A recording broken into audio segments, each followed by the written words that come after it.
Assalamualaikum warahmatullahi wabarakatuh. Kenalkan, nama saya Muhammad Arif Gunawan dari Fakultas Farmasi dan Sains Imunologi 3F. Di sini saya akan menjelaskan tentang pemanfaatan antibodi poliklonal dan monoklonal terhadap kasus COVID-19. Pertama-tama kita harus tahu dulu apa itu antibodi dan fungsi antibodi. Antibodi adalah suatu protein yang digunakan oleh imun untuk mengidentifikasi dan menetralkan sebuah benda asing yang masuk ke dalam tubuh kita. Benda asingnya bisa berupa virus, bakteri, dan patogen. Fungsi antibodi yaitu sebagai antibodi dalam tubuh atau tembok pertahanan terhadap antigen, baik virus, bakteri, ataupun yang lainnya yang dapat menyebabkan penyakit terhadap tubuh. Antibodi poliklonal dan antibodi monoklonal. Antibodi poliklonal adalah campuran heterogen yang biasanya diproduksi oleh klon sel B yang berbeda dalam tubuh. Mereka dapat mengenali dan mengikat banyak epitop antigen tunggal. Antibodi monoklonal adalah antibodi yang dihasilkan oleh sel B identik yang merupakan klon dari sel induk tunggal. Mereka hanya mengenali dan mengikat epitop yang sama. Mekanisme kerja antibodi poliklonal dan monoklonal.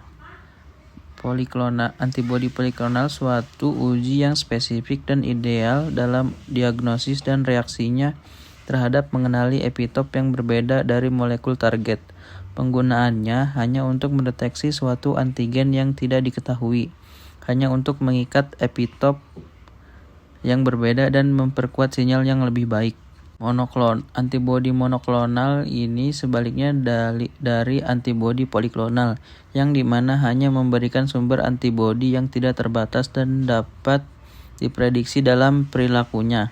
Antibodi ini juga sering disebut sebagai antibodi primer karena kemampuannya dalam mengikat epitop secara spesifik dan pada epitop tunggal. Antibodi monoklonal juga bisa menemukan atau menargetkan molekul tertentu. Contohnya, digunakan dalam vektor untuk membawa sel target atau kanker. Fungsi antibodi poliklonal dan monoklonal. Antibodi poliklonal diproduksi dengan menyuntikkan imunogen ke hewan setelah disuntik dengan antigen spesifik untuk memperoleh respon imun primer. Hewan diberi imunisasi sekunder bahkan tersier untuk menghasilkan titer antibodi yang lebih tinggi terhadap antigen tertentu.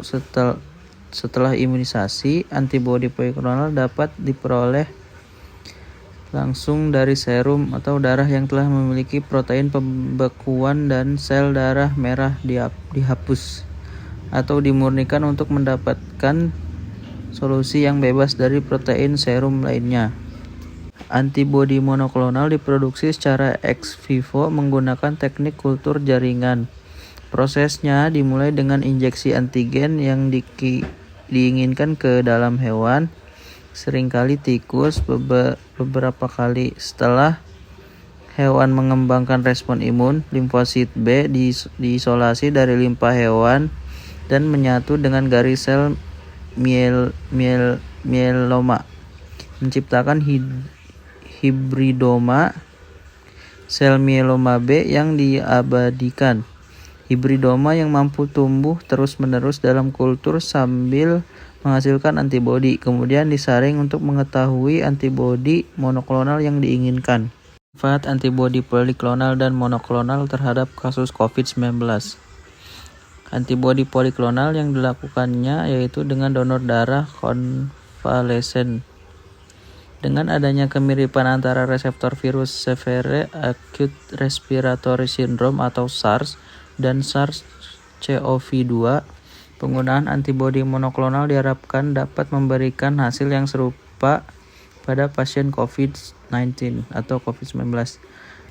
Antibodi monoklonal juga dapat dikembangkan dari antibodi dari tikus transgenik yang telah diimunisasi SARS-CoV-2.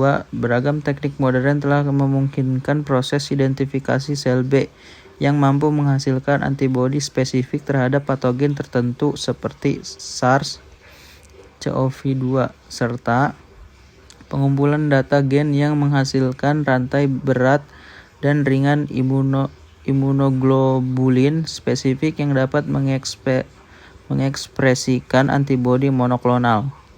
infeksi coronavirus berawal ketika reseptor target pada permukaan sel pejamu berinteraksi dengan domain pengikat reseptor yang terletak pada glycoprotein spike.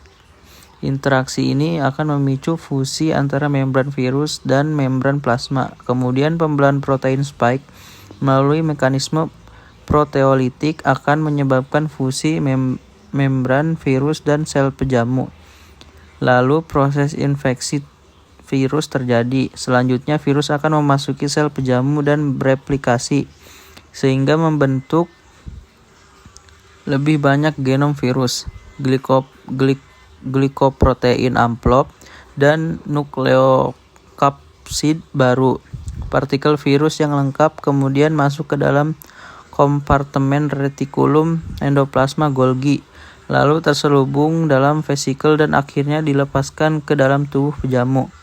Pemilihan terapi molekuler spesifik terhadap SARS-CoV-2 perlu diarahkan untuk menghambat setiap siklus hidup virus.